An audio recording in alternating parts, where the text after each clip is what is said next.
Welcome, fellow travelers through the corridors of history, to a journey where the veil between myth and reality often blurs. Tonight, we embark on a curious stroll through the shadowed alleyways of the medieval world, a time often misunderstood, shrouded in tales both fantastical and grim. Forget for a moment the simplistic narratives, the easy assumptions of a dark age. Instead, let us dim the lights, perhaps turn on a fan for that soft background hum, and ease into tonight's exploration together. We will uncover the surprising truths hidden within the very fabric of medieval myths, revealing how often the most outlandish stories held a kernel of astonishing reality. The Berserkers, warriors beyond madness. If your only encounter with the Norsemen involves towering figures with braided beards smashing everything in sight while bellowing like they've stubbed a toe on the gates of Valhalla, then congratulations, you've already met the Berserkers. These were the original rage quitters of the ancient world, warriors who, according to the sagas of the North, entered a trance-like frenzy during the heat of battle. They were said to be impervious to pain, untouched by fear, and utterly devoid of any concept of subtlety. For centuries, scholars often dismissed the Berserkers as mere poetic embellishment, a colorful exaggeration in the grand tapestry of ancient texts. After all, dragons were common, magic swords a given, and men transforming into bear-like beasts mid-fight. Surely, that was metaphorical, a flourish of the bard's imagination. Yet, as we delve deeper, recent academic inquiry and meticulous archaeological excavations have begun to connect some truly wild and unexpected dots. Consider first their attire. Numerous Viking burial sites have yielded animal pelts, most notably those of bears and wolves interred alongside the remains of warriors. Coincidence? Perhaps, or perhaps these were individuals who embraced a form of cosplay long before the term existed, but the narrative takes a stranger turn with the introduction of certain fungi, specifically the Amanita muscaria, that iconic red and white spotted mushroom so prevalent in fairy tales and popular culture. This isn't merely a visually striking organism, it is profoundly psychoactive. And crucially, it thrives in the very Scandinavian landscapes from which these warriors emerged. Ingesting this mushroom does more than simply alter perception. It can induce intense euphoria, a profound sense of dissociation, profuse sweating, uncontrollable shaking, and rather oddly, a sudden, inexplicable urge to engage in combat with, say, a neighbor's goat. Combine this potent botanical influence with rhythmic chanting, periods of fasting, and elaborate pre-battle rituals, and what you essentially create is a chemically enhanced human whirlwind wielding a battle axe with terrifying abandon. Imagine, if you will, arriving to raid a monastery only to be met by a shirtless, foam-mouthed individual seemingly immune to the very concept of pain. Contemporary accounts from those who faced the Vikings often describe these madmen as utterly fearless, seemingly untouched by wounds. Some historians even propose that their habit of biting into their shields was not for defensive purposes, but rather a desperate attempt to control the violent convulsions brought on by their altered state. Truly, the stuff of a normal Saturday night. The term berserk has, of course, permeated our modern lexicon, but in its original context, it represented a terrifying tactical advantage. Picture attempting to maintain a disciplined shield wall while a hallucinogenic Norseman clad in a bear pelt charges at you with the intensity of a heavy metal music video.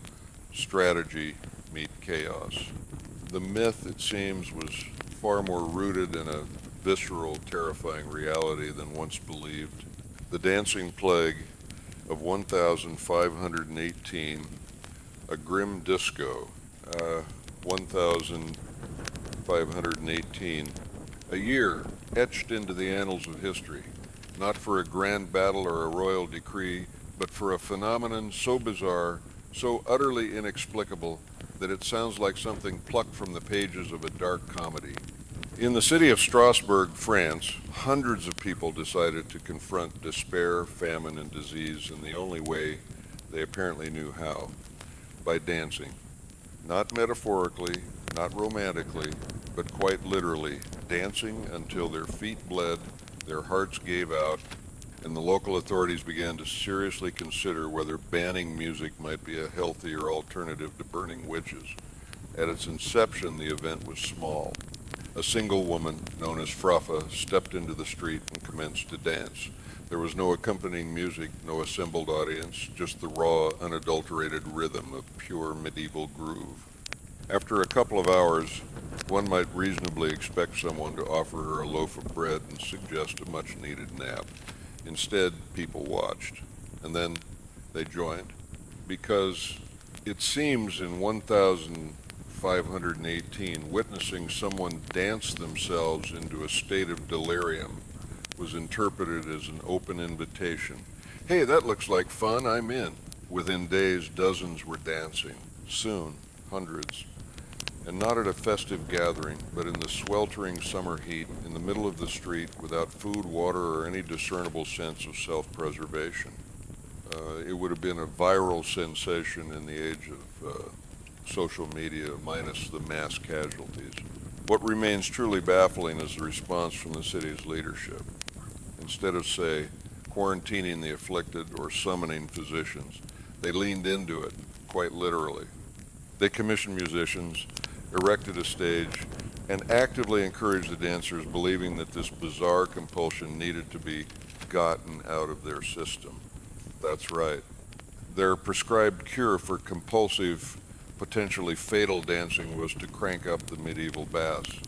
As you might imagine, this approach proved less than effective. For a long time, historians were divided on the veracity of this account. Was it a genuine historical event, or merely another pious parable from an era when leeches were considered cutting-edge medicine and astrology dictated career paths? However, numerous records, city accounts, church logs, personal letters, all corroborate the same terrifying footnote. People danced involuntarily, and some did not survive the ordeal. So, what was the underlying cause? The leading theories converge on two primary explanations. One posits ergot poisoning, a hallucinogenic mold that grows on rye and can induce convulsions, vivid visions, and, it must be said, extremely poor life choices. The second theory suggests a mass psychogenic illness, essentially a collective madness triggered by extreme stress, pervasive fear, and perhaps a profound lack of engaging hobbies. Whatever its true origin, this phenomenon transformed an entire city into a grim, relentless disco for a full month. And if there is a moral to be found in this strange historical episode, it is this. Medieval Europe did not always burn witches. Sometimes it threw them a dance party. The Children's Crusade, a march of innocence. If there is one thing at which the medieval period excelled, it was the art of turning unbridled optimism into breathtaking tragedy. Case in point is the Children's Crusade of 1212, a campaign that, on the surface, sounds like the premise for a heartwarming family film, but in reality plays out more like a dark, satirical commentary on human judgment. The legend, as it has been passed down through the centuries, goes something like this. A young shepherd boy in France, let's call him Stephen, because that was in fact his name, claimed to have received a divine message directly from Jesus, and this was no ordinary message. It instructed him to lead a peaceful army of children to the Holy Land, armed not with swords and shields, but with the pure, unassailable power of their own innocence, a weapon that, as it turns out, is not particularly effective against trained soldiers in violent sea storms. Thousands of children, captivated by his charisma and the divine authority he claimed, flocked to his cause. And why wouldn't you? Why wouldn't you follow a teenage shepherd who confidently declared that God had personally instructed him to lead a barefoot pilgrimage across Europe? Parents wept, townspeople cheered, and bishops, presumably, blinked very, very slowly as this unlikely army set off. They journeyed across mountains, down rivers, and through countless towns, singing hymns, slowly starving, and occasionally getting arrested. It was, in essence, a medieval school field trip, minus the chaperones, and with a significantly higher incidence of divine hallucinations. For a long time, this story was widely believed to be just that, a myth, an exaggerated tale spun by monastic scribes to impart a moral lesson. Don't send your children to Jerusalem without adult supervision. However, over time, historians began to uncover a trail of documentary evidence, church records, royal decrees, city archives, all hinting that yes, something extraordinary did happen, and it involved a great many very young, very idealistic feet. What became of them? Well, depending on which version of the story you read, the outcome ranges from the merely tragic to the utterly horrifying. Some were turned away at the Alps, their journey cut short by the unforgiving terrain. Others likely perished on the march, succumbing to starvation, disease, or exhaustion. And then there were those who were tricked by unscrupulous merchants, loaded onto ships with the promise of safe passage and sold into slavery in North Africa. Not exactly the holy liberation they had been promised. The Mediterranean, it seems, was not so much parted for them as it was monetized. Today, scholars believe that the movement was not composed entirely of children. Many were likely teenagers or impoverished peasants, labeled as pueri, the Latin word for both children and servants, because of course it was. But the mass delusion, the unwavering sincerity, the epic catastrophic miscalculation, that part is undeniably real. The unlikely defendants, animal trials. Picture this, a quiet day in 14th century France. A pig escapes its enclosure, bites a child, and the villagers, rather than simply butchering the animal or blaming the nearest peasant, do something truly extraordinary. They drag the pig to court, complete with a lawyer, a judge, and a public trial. Because in medieval Europe, justice wasn't just blind, it was extremely, wonderfully imaginative. Yes, you read that correctly. Animals were actually put on trial, not metaphorically, not symbolically, but literally. They were assigned defense attorneys, sometimes imprisoned, and occasionally even excommunicated. Nothing quite says rule of law like banishing a rooster from the church for laying an egg. An act which, by the way, they believed was the work of the devil himself, because, obviously, for centuries, these stories were dismissed as exaggerated folklore. Surely, medieval scribes were just being poetic, adding a little flair to their otherwise monotonous lists of grain taxes and fish quotas. But no. Court records, actual parchment-bound proceedings, have been discovered all over Europe, confirming that these bizarre trials were a genuine, if surreal, part of the legal landscape. One particularly famous case from 1386 involved a sow in Falaise, France. She was found guilty of killing a child and was subsequently sentenced to death. In a macabre display of anthropomorphic justice, she was dressed in human clothing, paraded through the town, and publicly hanged. A potent combination of symbolism, retribution, and general medieval weirdness. And it wasn't just mammals who found themselves on the wrong side of the law. Even insects weren't safe. In 1510, a group of French peasants sued a horde of weevils for destroying their crops. The court, in its infinite wisdom, appointed a lawyer to represent the insects, presumably someone who had recently annoyed the judge. After several hearings, the case was dismissed, primarily because, well, the bugs didn't show up. Classic defendant behavior. But here's the twist. This wasn't just random insanity. To the medieval mind, justice applied to the entire creation. Animals, though considered lower than humans, were still part of God's moral universe. If they committed a crime or were suspected of being in league with dark forces, they had to face the consequences. The Middle Ages, it seems, didn't do things halfway. Some of these trials were ecclesiastical, meaning the church got involved, while others were secular, with full legal proceedings. All of them, however, now stand as prime examples of how deeply humans can anthropomorphize anything with legs and a bad attitude. The Iron Maiden, a torture myth. Nothing quite conjures images of medieval brutality like the Iron Maiden, that infamous human-shaped metal sarcophagus, purportedly lined with menacing spikes on the inside, designed to transform unfortunate heretics into something resembling Swiss cheese. You've likely encountered its chilling depiction in museums, horror films, and perhaps even in the edgy, angsty sketches of a high school art student. There's just one rather significant problem with this iconic symbol of medieval cruelty. It is a complete and utter historical fabrication. Yes, the Iron Maiden, despite its pervasive presence in popular culture, was never actually employed as a torture device during the Middle Ages. And yet, it is paraded around as if it were the go-to instrument of every brooding inquisitor with a flair for the theatrical. The truth is, medieval torturers were indeed creative, disturbingly so. But this particular device was a product of the 19th century. It seems the Industrial Revolution, with all its grim realities, wasn't quite horrifying enough on its own.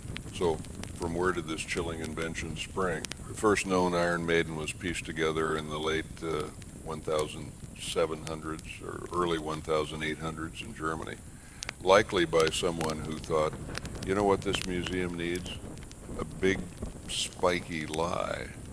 The intention was to craft a compelling and utterly horrifying display of what medieval justice might have looked like had everyone back then been avid viewers of slasher films.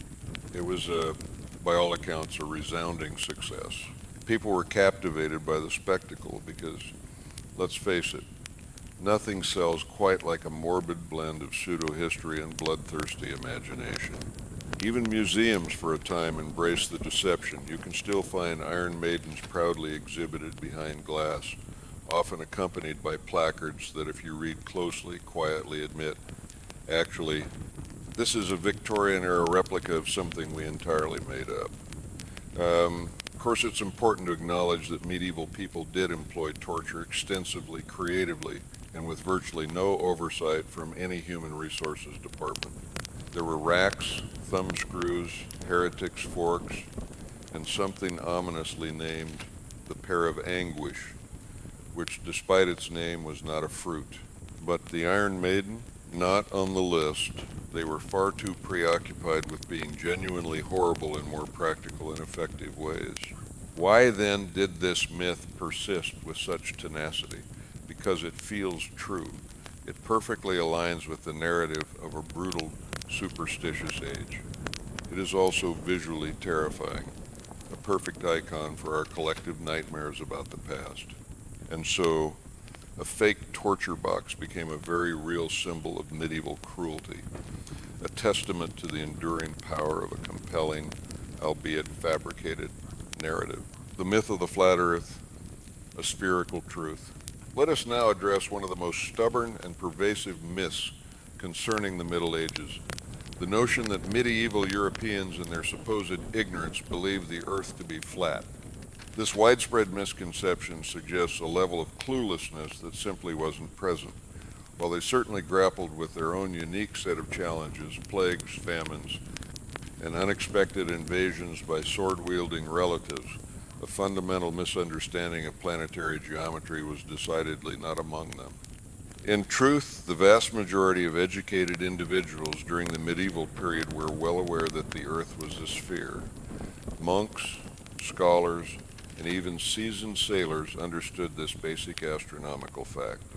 Indeed, even school books from the 1200s clearly explained the Earth's roundness, often, it must be noted, while subtly threatening children with eternal damnation if they failed to memorize their Latin conjugation. The enduring myth of a flat Earth believing Middle Ages was in fact largely concocted much later in the 19th century. This was a period when historians and intellectuals sought to elevate the Renaissance and Enlightenment by casting the preceding era in the most unflattering light possible. It is, after all, far easier to feel intellectually superior when you imagine your ancestors navigating the world with maps that resembled pizza boxes The true medieval cosmology was shaped by profound thinkers such as Isidore of Seville, Bede the Venerable, and Thomas Aquinas, individuals characterized by their remarkably pointy handwriting and exceptionally strong opinions on theology, philosophy, and the intricate mechanics of celestial spheres. While they certainly weren't always correct in every aspect of their understanding, they were unequivocally not flat earthers. Many of their insights were rooted in the works of ancient Greek philosophers like Aristotle and Ptolemy, both of whom were firmly on board with the spherical Earth concept. Furthermore, there were practical, observable reasons for knowing the Earth was round. The way ships gradually disappeared over the horizon, hull first, then mast, a clear indication of a curved surface. The distinct curved shadow cast upon the moon during a lunar eclipse, undeniably the shadow of a sphere. The simple fact that people in Spain could not observe the same constellations as those in Egypt, another compelling piece of evidence for a spherical world. While medieval logic might have been a curious blend of 30% divine revelation, 20% Latin mumbling, and 50% educated guesswork, they certainly got this particular detail right. The confusion primarily stems from a few isolated quotes taken wildly out of context and a significant amount of 19th century revisionism. Even Washington Irving, the celebrated author of Sleepy Hollow, contributed to this narrative with his wildly popular yet highly fictionalized biography of Christopher Columbus, which greatly exaggerated how radical his spherical Earth voyage seemed. Spoiler alert, it wasn't. The medieval world, for all its complexities, was not so ignorant as to believe the world was flat. Trial by ordeal, divine justice or psychological ploy. Imagine, if you will, being accused of theft in a medieval village. There are no fingerprints, no grainy camera footage, no dramatic town crier announcing your alleged misdeeds. Instead, it's just you, a solemn priest, a crowd of exceedingly nosy neighbors, and a rather ominous cauldron of boiling water. Because in the Middle Ages, justice often took a rather unconventional turn, relying less on tangible evidence and more on the capricious whims of divine intervention and, quite literally, third-degree burns. There were several popular forms of ordeal, each meticulously designed to make you question every life choice you had ever made. The ordeal of hot iron, for instance, required the accused to carry a red-hot bar of iron for a prescribed number of paces. If, after a few days, your hand healed cleanly and without infection, it was clear that God, in his infinite wisdom, favored you and declared you innocent. If, however, it festered and became infected, well, sorry, sinner. The ordeal of boiling water was, if anything, even more fun. You would plunge your hand into a pot of vigorously boiling water to retrieve a stone. Again, if your hand healed nicely, you were innocent. If it healed like a pizza left under a heat lamp, you were unequivocally guilty. And then there was the ordeal of cold water, which, despite its seemingly more pleasant name, was anything but. The accused would be tied up and unceremoniously thrown into a river. If they floated, they were deemed guilty, because pure water, being an agent of divine will, would naturally reject a sinner. If they sank, well, they were innocent, but also, unfortunately, quite dead. This system, it must be admitted, had its undeniable flaws.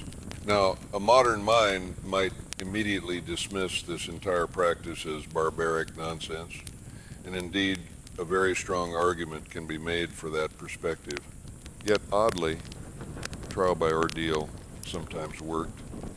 Not, it must be stressed, because of genuine miracles, but due to a fascinating interplay of psychology and, shall we say, priestly pragmatism. Many individuals who knew they were guilty often refused to undergo the ordeal, choosing instead to confess beforehand or to settle matters through other, less painful means. And the priests themselves, they often quietly and perhaps mercifully rigged the results. They might allow the cauldron to cool slightly, use water that was less than vigorously boiling, or judge the healing process with a certain degree of flexibility.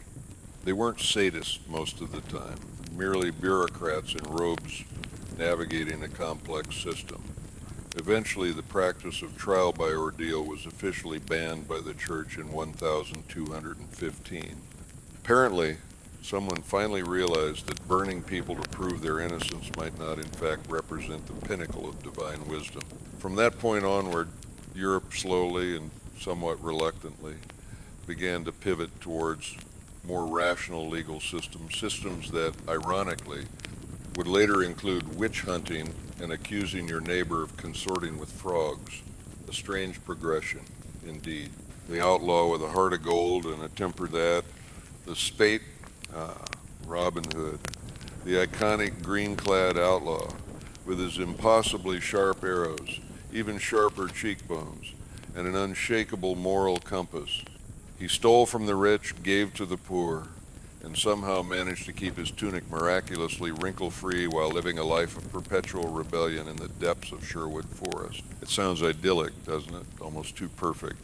That's because the Robin Hood we've come to know, the dashing rebel hero who spouts witty one-liners while dodging arrows in cinematic slow motion, is about 90% literary invention and 10% actual medieval text. Drama. But here's the truly fascinating part. Someone like Robin Hood probably did exist. Or more accurately, several someones. Records from the 13th and 14th centuries frequently mention men bearing suspiciously hoodish names, Robhad, Hobahad, and various permutations like Ribera's hoodoos. These individuals were often listed as criminals or fugitives. And by criminals, we mean people who might have simply skipped out on their taxes, poached a deer from the king's forest, or perhaps looked at the local sheriff in a way that was deemed insufficiently deferential. None of them, it must be noted, were robbing banks or hosting socialist banquets under ancient oak trees. But they were outlaws in the most literal sense, cast outside the established law, surviving on their wits, their bows, and a deep, abiding mistrust of authority. Over time, their individual stories, perhaps embellished and exaggerated with each retelling, merged into a composite legend, a medieval version of fan fiction, if that fan fiction also involved a considerable amount of stabbing and the occasional plague. The earliest ballads about Robin Hood are not exactly what one would describe as Disney-friendly. In the 14th century versions, Robin is depicted as violent, short-tempered, and disturbingly fond of murdering monks. Maid Marian, the quintessential damsel, doesn't even make an appearance until much later, and Friar Tuck, he'd sooner throw you into a pond than listen to your sins. Still, the legend, like a living entity, continued to evolve. By the time of the Tudors, Robin Hood had miraculously morphed into the cheerful rogue we recognize today, complete with a heart of gold and suspiciously modern values concerning wealth redistribution, because truly nothing says medieval England quite like 16th century political spin. So, was there a single historical Robin Hood? Probably not. But the socio-economic conditions that gave birth to the myth, corrupt officials, hungry peasants, and vast forests just begging for cinematic lighting, were undeniably profoundly real. More than a villain. When you hear the term Black Knight, your mind likely conjures an image of a brooding figure clad in dented dark armor, sulking in the shadows, perhaps monologuing about vengeance while a dramatic lightning bolt cracks behind him. Essentially a medieval Batman, but with significantly worse dental hygiene. However, in the actual annals of medieval history, the Black Knight was neither a cackling villain nor an edgy character ripped from a Monty Python sketch. It was a genuine title, or at the very least a common nickname, often carrying surprisingly respectable connotations. A Black Knight typically referred to a knight who either wore black armor, bore a black coat of arms, or was associated with a noble family's dark-colored livery. That's it. No necromancy, no soul harvesting, no dramatic declarations of "you shall not pass." In fact, many so-called Black Knights were simply ordinary nobles attempting to coordinate their battlefield attire. One of the most renowned examples was Edward of Woodstock, famously known as the Black Prince. This 14th century English prince and military commander was revered by some and feared by others, and most certainly not the type to sit around in a cursed tower. He likely acquired the nickname posthumously, perhaps due to his black armor, or possibly because of his rather enthusiastic approach to burning French towns. Historians continue to debate this, mostly in polite academic journals. It wasn't until centuries later that the term Black Knight began to accumulate its villainous associations. Romantic literature, 19th century novels, and early Hollywood productions gave the term a dramatic gloom down.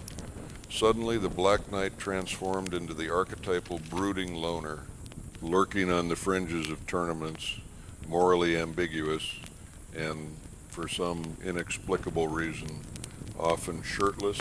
But back in the true Middle Ages, Black Knights were simply part of the vibrant, color-coded feudal fashion scene.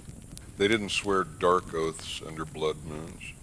They merely wished for their armor to complement their family banners and perhaps to look impressively cool while doing so. The myth, as always, is far more dramatic than the historical reality, yet the reality still offers a fascinating glimpse into the practicalities and perceptions of medieval knighthood. A Miracle in the Muckbourne, some medieval stories sound as if they were conceived after a few too many pints of mead, bordering on the fantastical. Take, for instance, the tale of a shining city, a marvel of stone and piety, supposedly built in the middle of a vast treacherous swamp by a dedicated order of monks.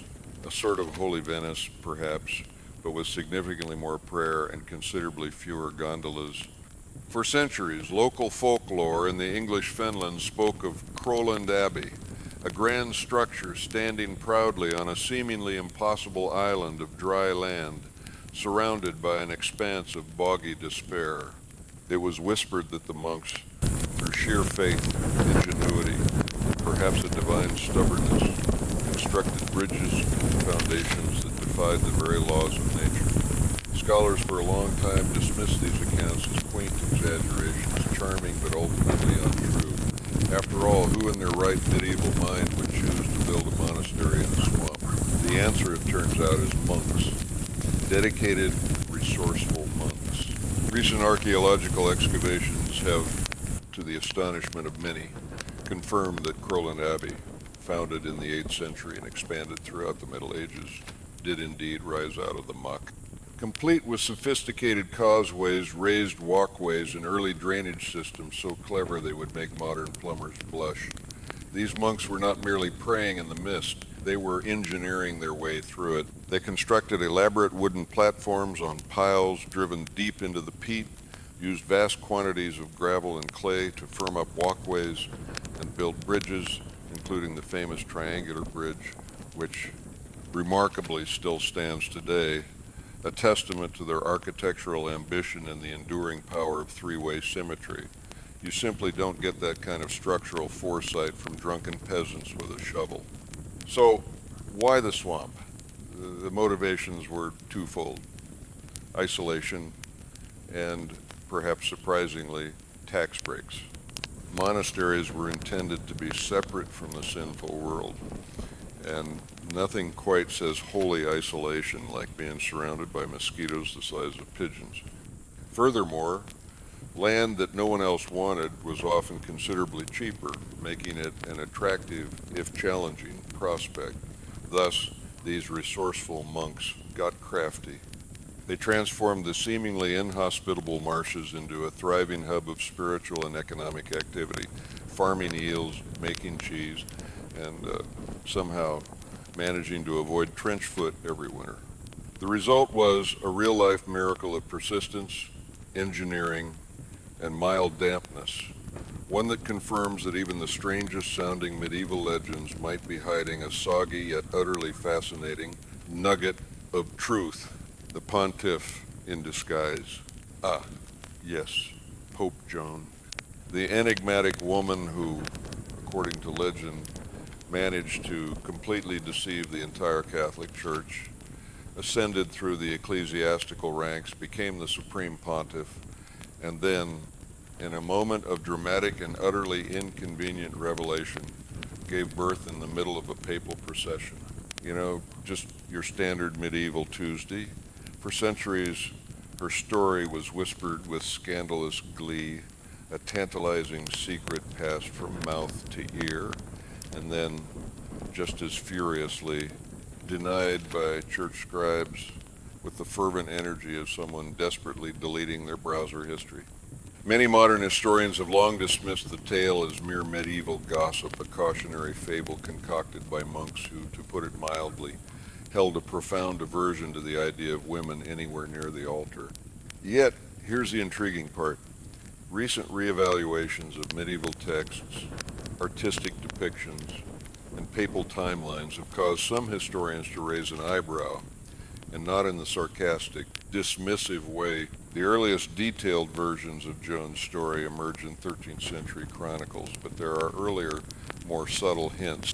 For instance, the 11th century chronicle of Mariana Scotus lists an unnamed pope reigning between Leo IV and Benedict III, a suspicious gap precisely where Pope Joan is said to have held her brief clandestine reign. Coincidence, or merely a medieval clerical error? The pun, unfortunately, is unavoidable. Then there's the peculiar tradition of the sedia stercoraria, a throne with a suspiciously hollowed-out seat purportedly used during papal enthronements. Some have speculated that it was designed to physically verify that the new pope possessed the appropriate holy plumbing. While historians generally dismiss this as a symbolic tradition, one might argue that if your throne comes equipped with a built-in gender inspection feature, perhaps you are protesting just a little too much. Medieval art further complicates the narrative. Some medieval tarot decks and even church murals feature a female pope figure. Was this Joan a subtle acknowledgement of her existence?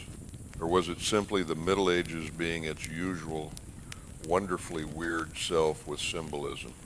It's hard to say, as medieval art was not exactly known for its subtlety. It's the same genre that comfortably placed dragons next to saints and occasionally depicted horses with human feet. So, what are we to make of Joan? A real historical figure, meticulously erased from the official records? A medieval urban legend? A proto-feminist fever dream? The truth, as is often the case, may lie somewhere in between. While there is no definitive, irrefutable proof of her existence, there is also no smoking papal decree that definitively debunks her. Only a noticeable anxiety among church historians from the 14th century onward, who seemed desperately eager to change the subject whenever her name arose. And if she did indeed exist, she pulled off the greatest medieval disguise ever conceived and, rather unfortunately, had the worst gender reveal party in history. The enduring fascination with Pope Joan reminds us that history is not always a clear, linear narrative, but a complex tapestry woven with threads of fact, folklore, and the tantalizing possibility of hidden truth. Friday the 13th and the Templars, a date with destiny. The myth, as it is commonly understood, suggests that the reason Friday the 13th is considered a day of ill omen has nothing to do with spilled salt or broken mirrors. Instead, it traces its origins back to the dramatic and brutal downfall of the Knights Templar. And unlike many scary campfire tales, this one actually possesses a robust historical backbone, complete with a sword and a very angry French king. Let us rewind to October 13th, 1307, a Friday, naturally.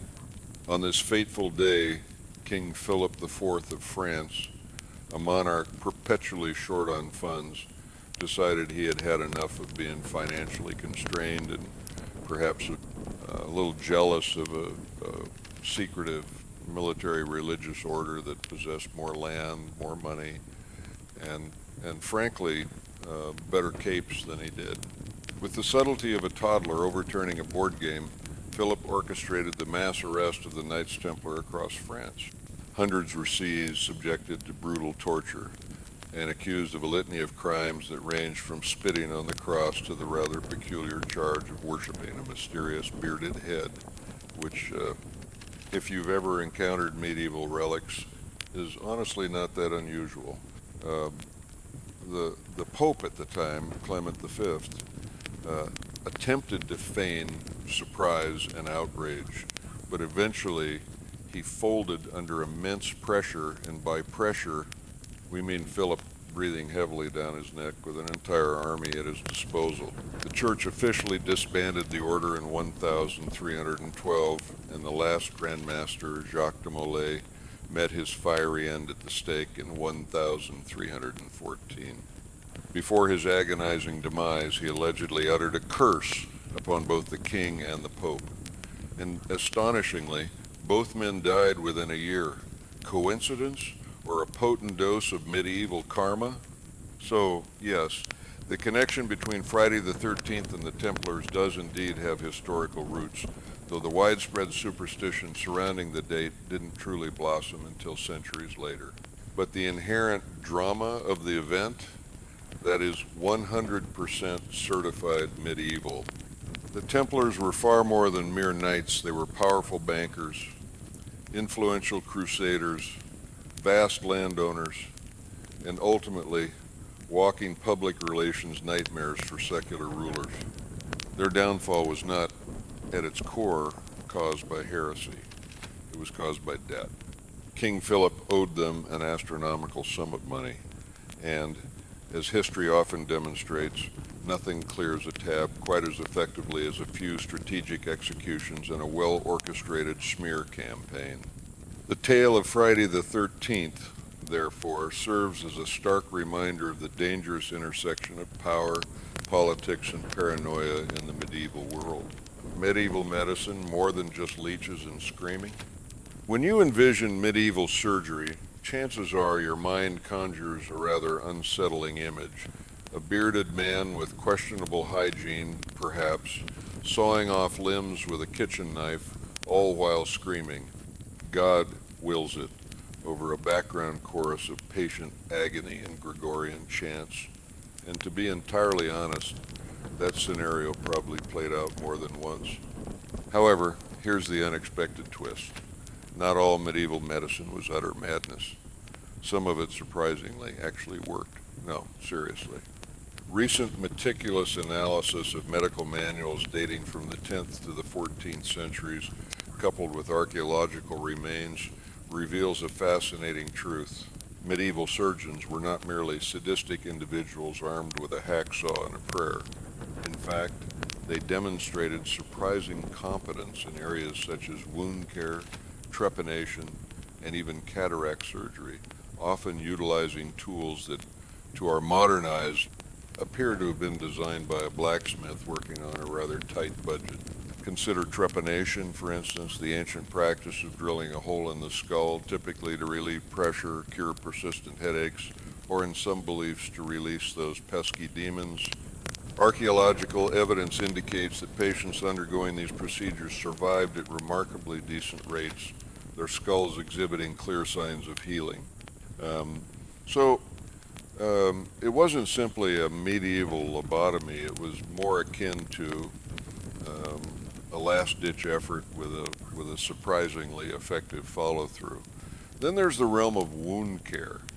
Texts such as the Trotula and the Chirurgia Magna contain recipes for salves and poultices that would make a modern herbalist weep with joy. Honey, a natural antiseptic, was widely used. Wine, a potent disinfectant, was also employed, and linen bandages were commonplace. While certainly not penicillin, these methods were undeniably superior to the rub mud on it and hope for the best approach, often mistakenly attributed to the era. Even dental work, surprisingly, wasn't exclusively a matter of pliers and screaming. Some surgeons utilized gold wire to secure loose teeth. Granted, medieval toothpaste was primarily a concoction of charcoal and regret, but credit where it's due. They certainly tried. Yes, there were leeches, and yes, urine analysis was a common diagnostic tool. And regrettably, if you possessed a suspicious mole, someone might indeed accuse you of witchcraft and rather unpleasantly set you on fire. But overall, if you managed to avoid the plague, severe war injuries, and debilitating humor imbalances, you stood a fighting chance with a halfway decent barber surgeon. Of course, this is not to suggest that medieval hospitals were soothing wellness spas. They were more akin to chaotic monasteries equipped with a prayer budget, a bone saw, and a considerable amount of yelling. However, the pervasive myth that all medieval medicine was blind guesswork is simply not fair. Sometimes medieval doctors genuinely knew what they were doing.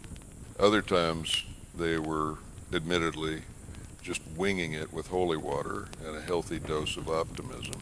But credit where it's due, some of those patients actually walked out with all their limbs still attached. Medieval hygiene, not so stinky after all. Let us now bust one of the most stubborn and frankly pungent medieval myths. The pervasive idea that everyone from the 5th to the 15th century wandered around like stinky unwashed potatoes wrapped in wool. Contrary to this very aromatic stereotype, many medieval people were not only acutely aware of personal hygiene, but they were in fact downright fussy about it. Archaeological digs and meticulous manuscript evidence strongly suggests that bathing, grooming, and the use of scented oils were not only common practices, but an integral part of a decent person's weekly routine. Now, did they shower twice a day and exfoliate with apricot scrubs? Absolutely not. But they did utilize soaps, often made from animal fat and ashes, which, while perhaps possessing earthy tones, were effective cleansers. Many households, even modest ones, possessed wooden tubs that they would fill with hot water for a refreshing soak, assuming, of course, you had a servant to haul the water in and you didn't reside in a particularly drafty shack. And let's not even begin to discuss the public bathhouses, especially prevalent in bustling urban centers like medieval Paris, London, and the sophisticated Islamic caliphates. Here, shared. Steamy bathing was both a vital social activity and a highly effective way to avoid smelling like old cheese. Some of these establishments even featured separate rooms for men and women, though admittedly things sometimes got a little too social, which is precisely why a few church leaders began to eye the entire bathhouse industry with a degree of suspicion. But hygiene extended far beyond mere water and soap. People meticulously trimmed their nails, cleaned their ears, and with terrifying enthusiasm even plucked their armpit hair. Monks in particular adhered to strict grooming rituals.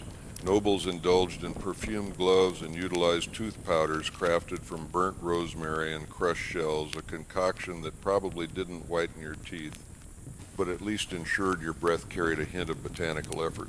So how did the myth that everyone was dirty and smelled like fermented onions begin? It likely stems from post-medieval bias, particularly from the Renaissance and Enlightenment eras, when writers and intellectuals delighted in dunking on the so-called Dark Ages to make themselves appear more enlightened. Add in a few 19th century illustrators who never met a dirty peasant trope they didn't enthusiastically embrace, and voila, the stinky medieval meme was firmly unlocked. To be fair, if you were a serf toiling 14 hours a day in a dung-filled field, you probably didn't end your day smelling like lavender and ambition. But the blanket assumption that no one in the Middle Ages knew how to wash their armpits is officially debunked. So yes, medieval people bathed. Not daily, not always alone, but bathed nonetheless. The past, it seems, was far cleaner than we often imagine. The ordeal of the consecrated bread, a divine choke test. No, this is not a deleted scene from a Monty Python sketch. In certain parts of medieval Europe, individuals accused of crimes were subjected to a rather peculiar form of judicial process known as the trial by consecrated bread, or, for those with a flair for ominously baked goods, the ordeal of the morsel. Here's how this divine choke test worked. An accused person, typically a clergyman, would be brought before a jury of solemn, probably half-asleep monks. They would then be presented with a small piece of holy bread, yes, blessed, God-approved bread, and instructed to chew and swallow it. Sounds simple, right? Like communion, but with significantly higher stakes. The twist: if the accused choked, gagged, or appeared generally nervous while attempting to consume the bread, then boom, they were deemed guilty. And not just, you seem suspicious, guilty. We're talking God himself is now directly involved, and he clearly thinks you're shady guilty. This method was predicated on the profound belief that divine power would physically prevent a liar from successfully swallowing the body of Christ. Apparently, celestial justice had a direct, unmediated line to your esophagus. It was, in essence, a medieval lie detector test, but instead of wires and sweat glands, you got carbs and judgmental monks, and you thought job interviews were stressful. What's truly wild is that this wasn't some fringe, isolated practice. These ordeals were sanctioned by church authorities for centuries, particularly in Anglo-Saxon England. It was believed that divine intervention would manifest directly, revealing the truth. The logic, however flawed to modern sensibilities, was rooted in a deep faith in God's active involvement in human affairs. The consecrated bread, being a sacred object, was thought to be a conduit for this divine judgment. A guilty person, it was reasoned, would be unable to consume it without some physical manifestation of their deceit, whether it be a sudden inability to swallow, a violent coughing fit, or even a visible sign of distress. This practice highlights the profound difference in legal and theological thought between the medieval period and our own. Justice was not merely a human construct, it was an extension of divine will, and the ordeals were seen as direct appeals to God's judgment.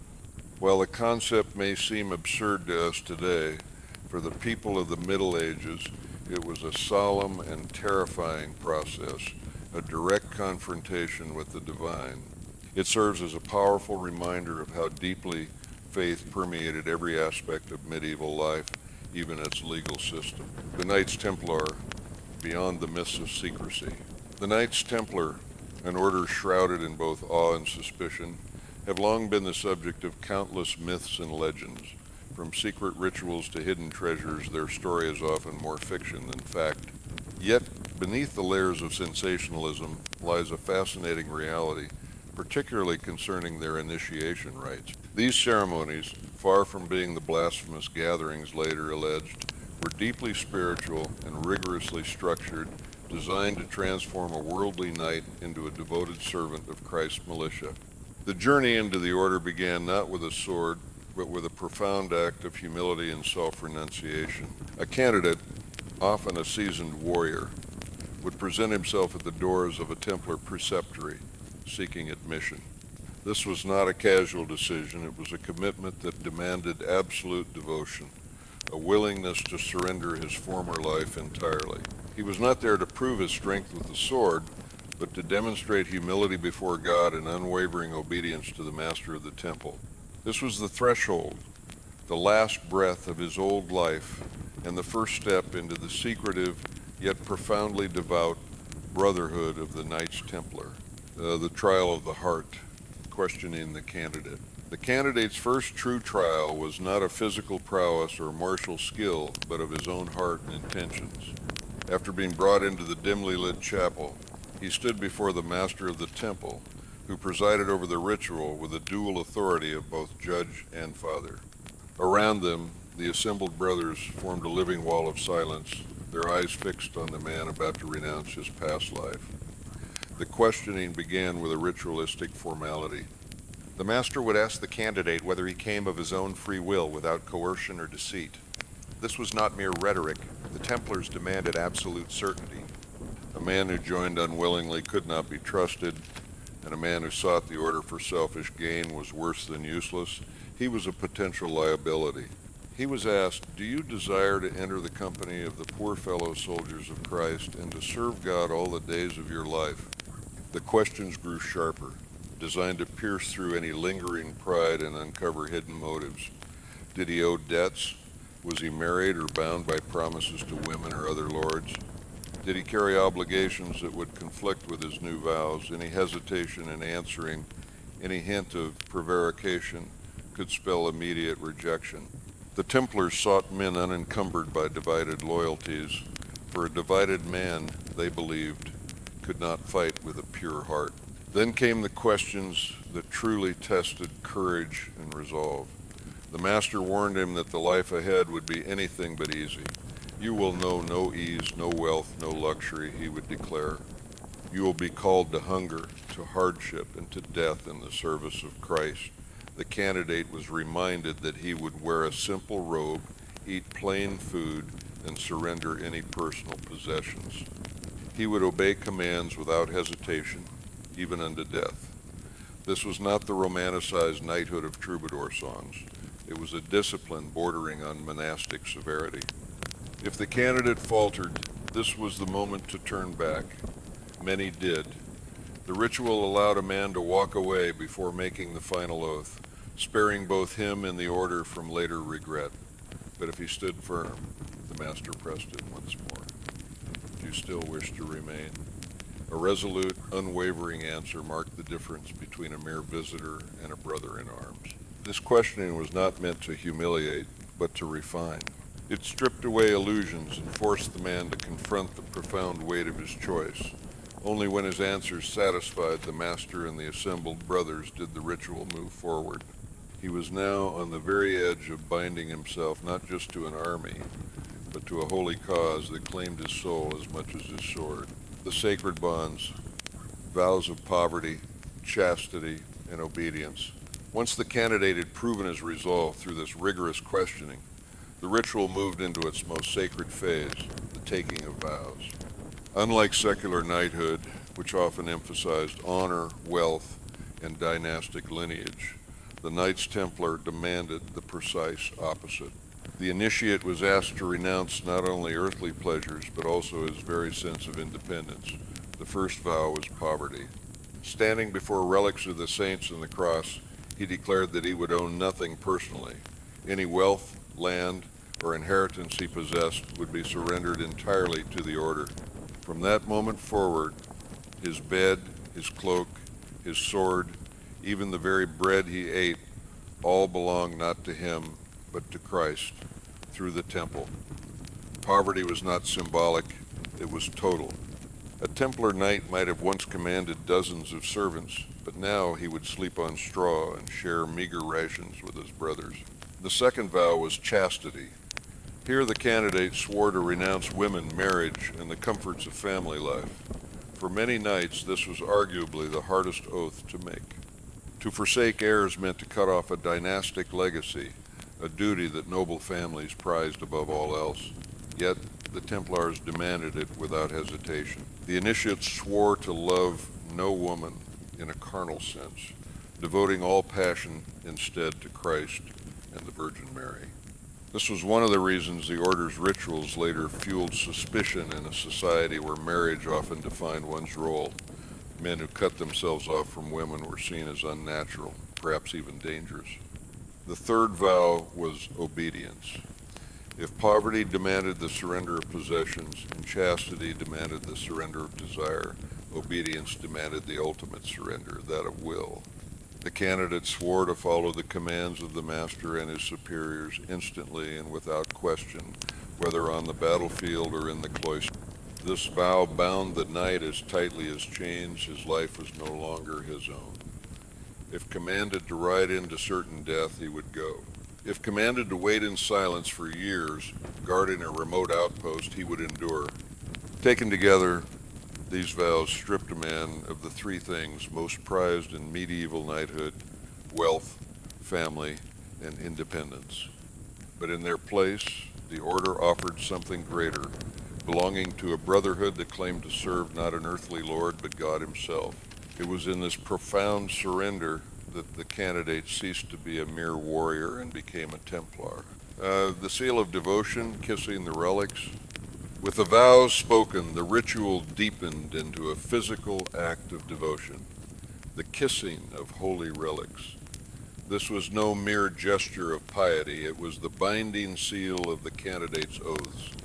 Before him, the altar had been prepared with the most sacred treasures the order possessed: a fragment of the true cross, bones of saints, or a precious gospel manuscript. These relics were believed to hold divine power, and to touch or kiss them was to invite God himself to witness the solemn promise.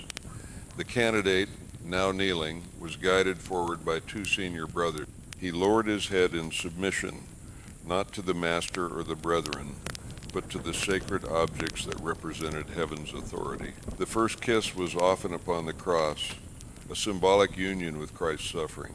This was meant to remind him that the knight's life would be one of sacrifice, hardship, and service, mirroring the ultimate sacrifice on Calvary. Next came the relics of saints, men and women who had lived holy lives of endurance and faith. By pressing his lips to their remains, the initiate aligned himself with their legacy. It was a moment of transference, where the living pledged to carry the torch of the dead. To refuse the kiss would have been unthinkable, an act of profound disrespect. But the act was more than symbolic. In the medieval imagination, to kiss a relic was to form a covenant. Breaking that covenant would endanger one's soul for eternity. The ritual was heavy with silence. The gathered brothers stood still, their white mantles unmoving, while the soft sound of lips against relics echoed in the chapel. The candidate knew that every kiss was not just a kiss of faith, but a kiss of binding. From that moment forward, betrayal would not only shame him before men, but condemn him before God. This act of veneration also added fuel to later myths. Outsiders whispered that the Templars kissed relics in secret rites, or worse, that they kissed forbidden objects of blasphemy. Such rumors spread in later centuries would haunt the order, but in truth this moment was deeply orthodox, a sacred sealing of vows that mirrored practices found across medieval Christendom. When the final relic was kissed, the initiate was no longer simply a candidate. He was bound by lips and oaths, tied to a chain of faith that stretched back to saints, apostles, and Christ himself. The kneeling, humility and transformation. The vows and relics had bound the candidate spiritually, but the order demanded a visible display of humility before he could be welcomed fully. This moment came when he knelt before the master of the temple, a gesture that transformed him from a knight of the world to a servant of Christ's militia. In medieval society, kneeling was a potent symbol of fealty, a way of showing submission to a lord, but in the Templar rite, the meaning was even deeper. The candidate knelt not to a man, but to the discipline and divine mission embodied by the master. The ritual was simple but heavy with meaning. The candidate sank onto both knees, head bowed, his hands pressed together as if in prayer. This posture was no accident. It echoed the way a vassal pledged loyalty to a feudal lord, yet stripped of the worldly rewards that came with such service. Here there would be no lands, no castles, no riches promised in return. Instead, the knight was binding himself to poverty, chastity, obedience, and the perpetual hardships of holy war. The master placed his hands over the candidates, sealing the act with authority. Then came the words of command, a stark reminder that from this moment forward, the initiate must obey without hesitation. Whether the order was to ride into battle, to guard a lonely fortress in the desert, or to spend years in prayer and fasting, his duty was absolute. Obedience was not a matter of negotiation, it was total. Yet there was also comfort in this kneeling. For all its severity, the order was a brotherhood. The candidate was no longer an isolated warrior, but a part of a chain of loyalty and protection. By kneeling, he signaled his willingness to be shaped, disciplined, and defended by his brothers, as much as he was now bound to serve them. Observers outside the chapel might have seen only a knight kneeling before another man, but within the order, this act carried a mystical dimension. To kneel was to die to the self, to cast aside pride, and to be reborn in service to God's will.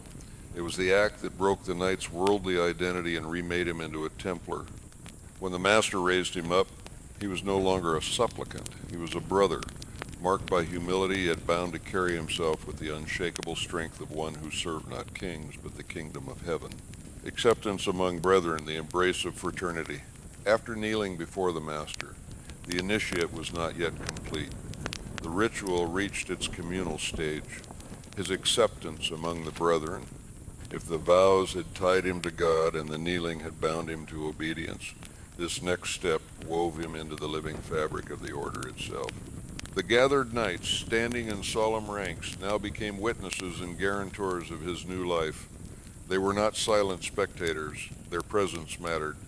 In the dim light of the chapel, their white mantles with the crimson cross created a striking image, reminding the candidate of the purity demanded and the blood he might one day spill. Each brother had endured the same questioning, sworn the same vows, and bent the same knee. To be admitted into their company was not simply to join an army, it was to become part of a spiritual family. At this point, the master would turn to the assembly and ask if any brother had reason to oppose the new initiate. It was a dramatic moment, filled with tension. If someone knew of a hidden sin, an unresolved oath, or a dishonorable act from the candidate's past, he was bound to speak. Silence was agreement. Meant that the man was accepted as pure enough for the temple. The weight of collective approval was immense. Acceptance was not only by the master but by the entire brotherhood. Once no objection was raised, the master declared the candidate a Templar. At this pronouncement, the atmosphere shifted. The brothers, who had until then remained rigid and distant, now welcomed him with a gesture of fraternity. Some rituals mention the kiss of peace, where each knight greeted the new brother with a kiss on the cheek, a sign of spiritual kinship. Others describe a symbolic embrace, bringing the initiate physically into the fold. This moment of acceptance carried enormous significance. The knight was no longer alone, no longer a wandering warrior with only his sword for company. He had gained hundreds of brothers who would fight, pray, eat, and even die beside him. Yet, the secrecy surrounding these rites, especially the kiss of peace, fueled later rumors that the Templars harbored strange, even heretical practices. Outsiders, excluded from the chapel, imagined sinister oaths and blasphemous acts. But for the brothers themselves, it was simply the sacred confirmation of belonging, a visible sign that the candidate had passed from solitude into the eternal fellowship of the temple. White mantle, a symbol of transformation. The culmination of the initiation was marked by a transformation so simple yet so profound that it became the most enduring symbol of the Knights Templar, the investiture with the white mantle. For a medieval knight, clothing was never just fabric, it declared rank, wealth, and allegiance. To be stripped of one garment and given another was to shed an old identity and assume a new one. The candidate, still kneeling, was brought before the altar once more. A senior brother stepped forward, carrying the mantle, a plain white cloak marked with the crimson cross. Its simplicity stood in stark contrast to the rich tunics and colorful heraldry that most knights wore. Where other warriors adorned themselves with family crests and gold embroidery, the Templar mantle declared humility, purity, and absolute devotion. The red cross stitched over the heart was not mere decoration, but a stark reminder blood might be demanded and sacrifice was inevitable. The master spoke as the garment was placed upon the initiate's shoulders.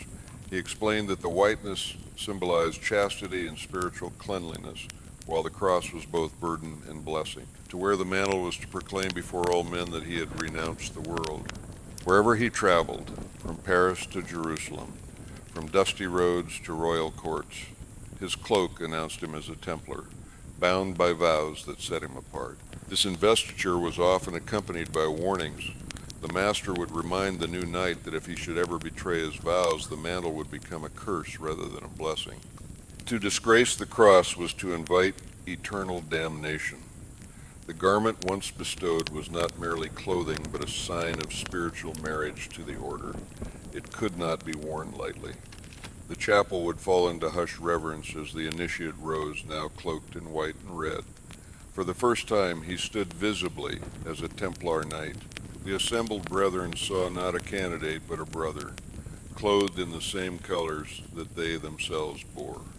The moment carried both pride and dread. Pride because the new knight had entered one of the most powerful orders in Christendom. Dread because from this day forward, every step, every battle, every prayer every breath would be lived under the shadow of that red cross. The mantle was glory and burden entwined. Communal meal, fellowship, and discipline.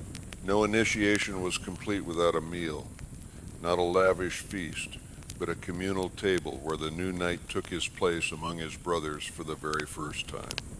In medieval society, to eat together was more than mere sustenance. It was a profound declaration of kinship.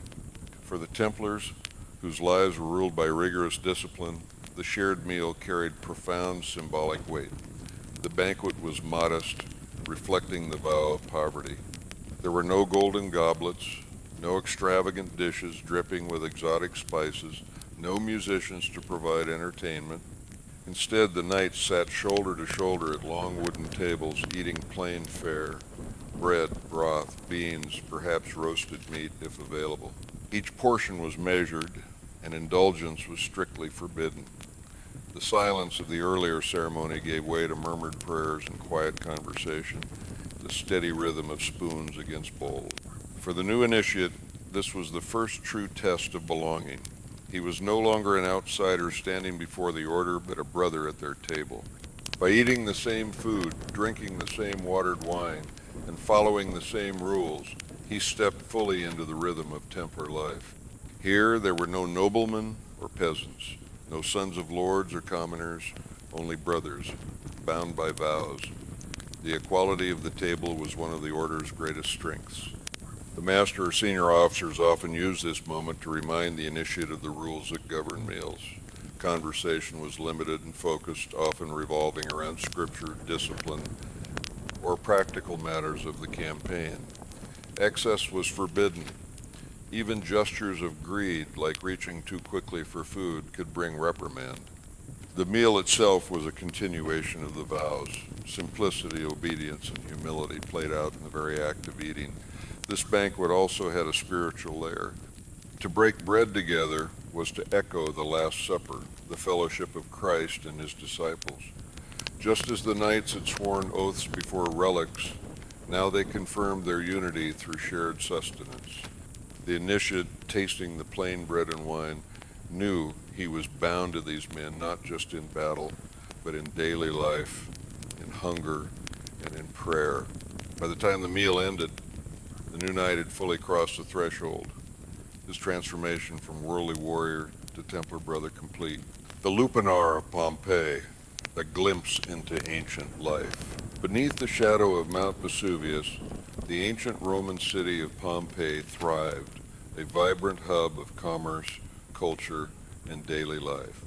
And woven into that very fabric of existence was an open, unapologetic trade in intimacy. This was not a hidden vice whispered about in hushed tones, but a service displayed with the same straightforward practicality as bread or wine. The centerpiece of this trade was the Lupanar, an institution as integral to Pompeii's bustling economy as its vibrant markets. The very name Lupanar offers a revealing insight into how the Romans perceived its function. Derived from the Latin word lupa, meaning she-wolf, it was a common slang term for a prostitute. Just as a wolf prowls the wilderness, these women were imagined as prowling for clients. Yet, in reality, it was often the customers who navigated the city, guided by carved phallic symbols etched into paving stones and walls that quite literally pointed the way to the brothel's doors.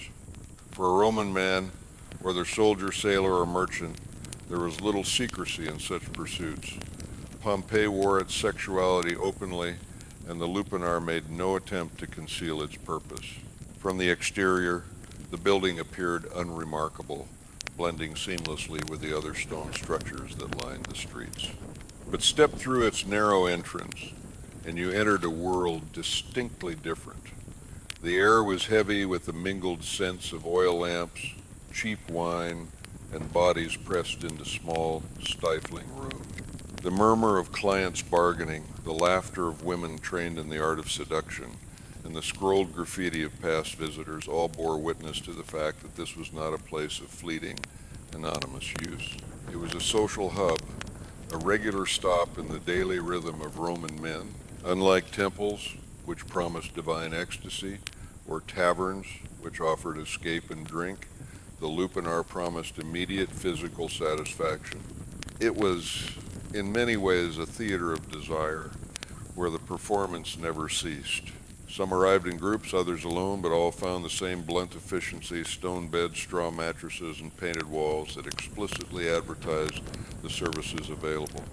To enter the Lupanar was not to step outside Roman life, but to step directly into its unvarnished reality.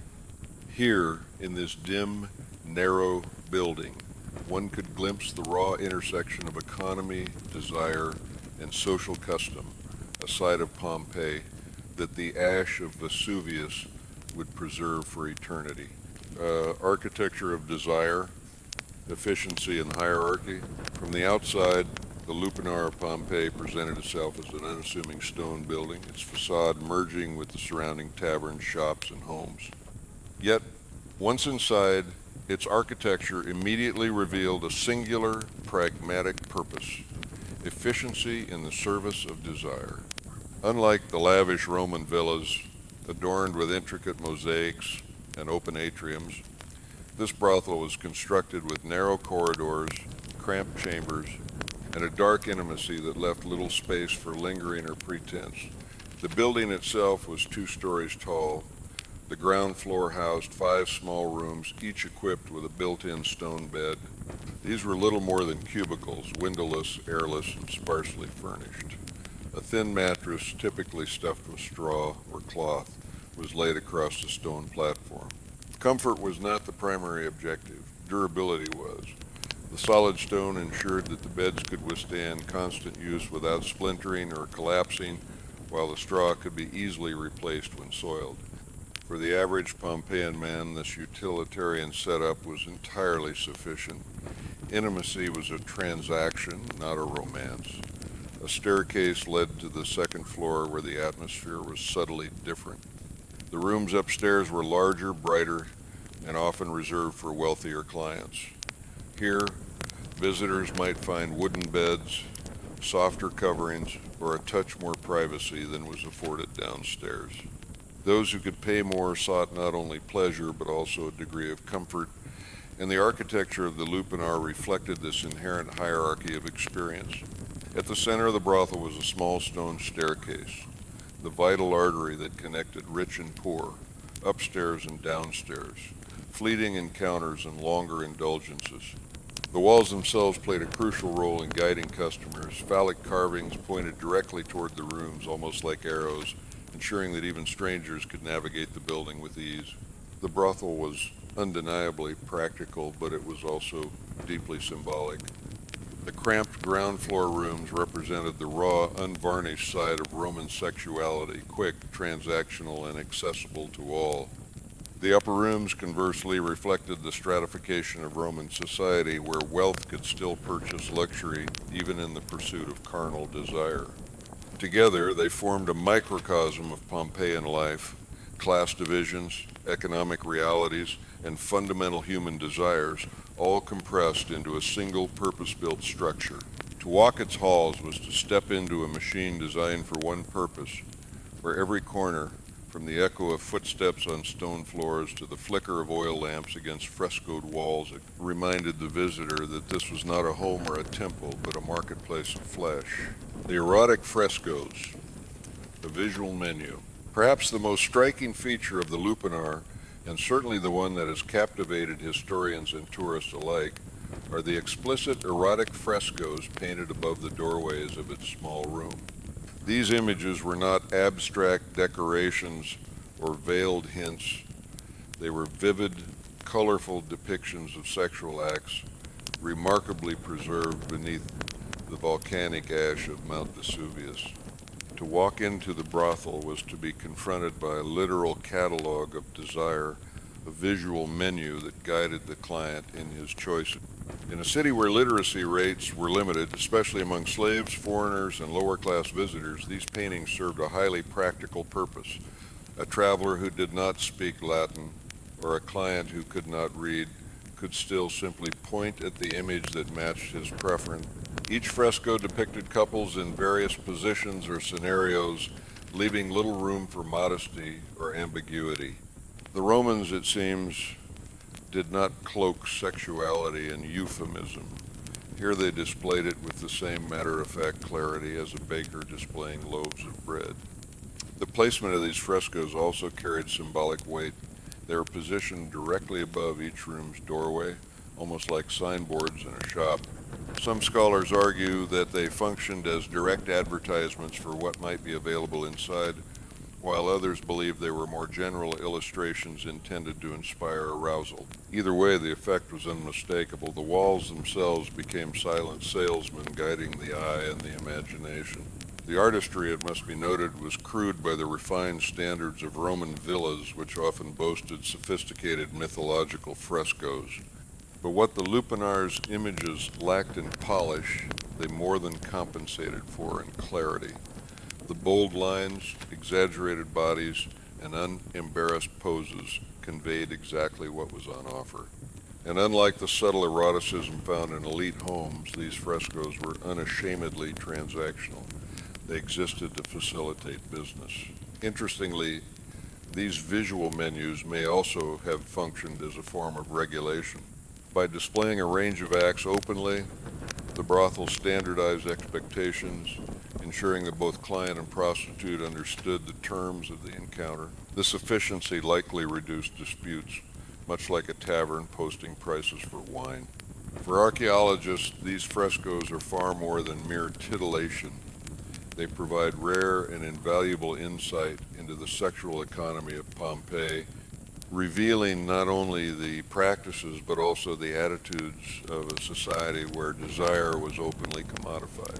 They serve as a powerful reminder that the Lupanar was not a hidden den of shame, but an openly advertised marketplace of pleasure where walls spoke louder than words.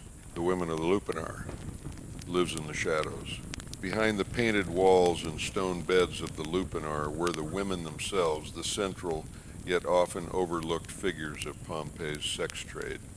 Their lives were undeniably harsh, their labor relentless, and their status almost universally marginalized.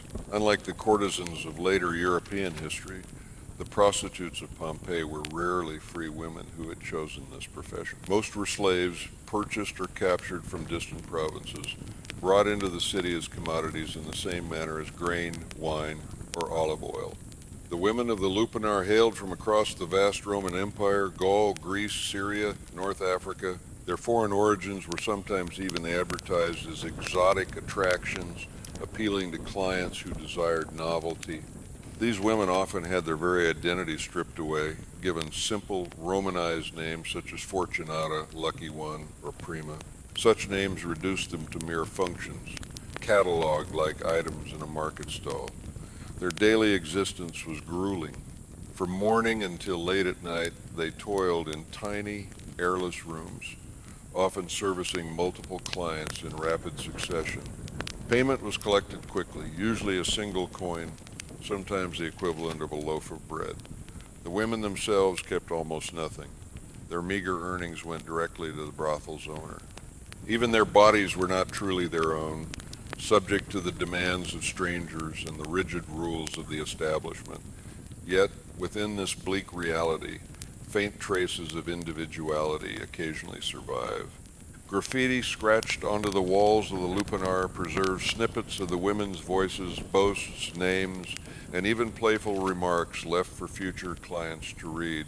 Some inscriptions reveal a surprising pride in their skill, others a bitter resignation at their exploitation. These fragments remind us that the women were not faceless commodities, but human beings with wit, frustration, and remarkable resilience. The stigma they bore was immense. Roman society tolerated prostitution but did not honor it. Prostitutes were legally classified as infames, a status that stripped them of many fundamental rights. They could not marry respectable citizens, inherit property, or participate fully in civic life. The brothel gave them visibility, but not dignity. Still, these women were essential to Pompeii's economy and social fabric. They provided a service openly demanded by men of all classes, from slaves to senators. And though their names have largely been lost to history, The ash of Vesuvius has preserved the indelible traces of their labor, their voices, and their silent endurance inside the narrow chambers of the Lupanar. The clients of the Lupanar, cross-section of society. If the women of the Lupanar were its labor force, the clients were its very lifeblood. To truly comprehend Pompeii's brothel, one must understand the men who filled its rooms. Contrary to the common assumption that prostitution was the exclusive indulgence of only the poor or the desperate, the Lupanar's clientele spanned all ranks of Roman society, from slaves with a single coin in hand to merchants fresh from trading voyages, from soldiers stationed nearby to local elites seeking anonymity, all passed through its narrow doorway. The affordability of services made the brothel accessible to nearly everyone. A visit could cost as little as roughly the price of a loaf of bread. This meant that even the lowest laborer could purchase a moment of pleasure. For wealthier patrons, the upstairs rooms offered more comfort, a softer bed, and perhaps the illusion of exclusivity. Yet the act itself remained the same, quick, transactional, stripped of romance. Graffiti scrolled across the walls reveals not only the presence of clients, but also their diverse personalities. Some proudly recorded their visits. I had a great time here with Fortunata. Others left crude boasts of their virility, turning the walls into a permanent ledger of masculine ego. A few inscriptions even read like ancient customer reviews, praising or mocking the women by name. These writings, casual yet permanent, paint a vivid picture of how normalized brothel visits were in Pompeian life. For Roman men, there was little stigma in visiting a prostitute. Married men often sought out the Lupanar without shame. Fidelity was expected from wives, not husbands. Roman law and custom viewed sex with prostitutes as acceptable, even practical. It provided an outlet that, in the eyes of many, protected respectable women from male appetites. Thus, the brothel became not only a place of pleasure, but also an institution that reinforced the double standards of Roman morality. At the same time, the Lupanar offered more than just physical release. It was also a social space, a place where men could drink, boast, and quite literally carve their names into eternity. It functioned as part tavern, part club, and part stage for performances of masculinity. In a world where status and reputation often defined identity, leaving a mark on the walls of the brothel was, for some men, as important as leaving one on the battlefield. The clients of the Lupanar were not a hidden subculture, they were Pompeii itself, the traders, soldiers, and citizens who made the city thrive and who saw no contradiction between civic duty and nightly indulgence. The walls speak, graffiti as historical record. If the frescoes of the Lupanar served as the official advertisements, the graffiti carved and scratched into its walls were the unofficial commentary, a vibrant chorus of voices echoing through time. Few ancient buildings offer such an intimate glimpse into daily life as this brothel, where the very walls became a canvas for humor, pride, lust, and frustration. Visitors left behind crude boasts of their conquests. One inscription reads, "I screwed many girls here." Another, more specific, names the prostitute. "I had a good time with Fortunata for 1 coin." These graffiti blur the line between casual bragging and ancient customer reviews, giving us a rare sense of how men spoke of their experiences in unfiltered honesty. Some comments even praise or criticize the women's skills, making the Lupanar's walls one of the earliest forms of public rating systems. But not all graffiti came from clients. Some of the women themselves inscribed their names or brief statements, subtly reclaiming a voice in a place where their lives were otherwise controlled. These scribbles often reveal pride, wit, or defiance. One woman etched her name beside a heart, a poignant reminder that even in the harshest conditions, individuality could not be erased. For archaeologists, these markings are invaluable, transforming faceless workers into real human beings who laughed, loved, and endured. Other graffiti reveal the social mix of the brothel. Soldiers scrolled crude drawings of shields or phallic symbols. Merchants recorded names. and travelers carved jokes in foreign scripts. The brothel became not just a site of sex, but a cultural meeting point, a melting pot of languages and classes united by a common appetite. Interestingly, some inscriptions veered into the philosophical. One reads, "Weep, you girls, my penis has given you up, now it pursues men's behinds." Crude humor, perhaps, but also a playful declaration of identity in a society that tolerated a wide range of sexual expression. These walls captured it all, bragging, mockery, wit, and even glimpses of vulnerability. The Lupanar's graffiti are more than vulgar doodles. They are a living archive of Pompeii's humanity, voices of men and women who never expected to be remembered. Unlike the polished frescoes meant to seduce the eye, the graffiti spoke the raw language of the street. Today, they remind us that ancient people were not statues or myths, but flesh and blood humans who left their marks, quite literally, for history to find. The business of pleasure, economy, and preservation. The Lupanar was not merely a house of pleasure, it was a business, tightly woven into Pompeii's intricate urban economy. In a city teeming with merchants, sailors, and travelers, the brothel operated with the same pragmatism as a bakery or a tavern. Its success depended on accessibility, affordability, and a steady flow of customers. And like any well-run enterprise, it catered to both the common man and the wealthy elite. Prices were remarkably low. Inscriptions suggest that a visit could cost as little as the price of a loaf of bread. For a single coin, a soldier or laborer could secure a few moments in one of the ground floor cubicles. The upstairs rooms reserved for wealthier patrons commanded higher fees. Here, comfort could be bought, wooden beds instead of stone, softer blankets, perhaps more privacy. Yet, even in these rooms, the encounter remained transactional, stripped of sentiment. The money collected did not stay with the women. Most of them were slaves, and their earnings went directly to the brothel's owner, who might have been a wealthy Pompeian citizen running multiple businesses. In some cases, freed women could work independently, paying a cut of their profits to the manager. But for the majority, the Lupanar was simply another cog in the machinery of Roman slavery. Their bodies a commodity, their labor a profit stream. The scale of business was considerable.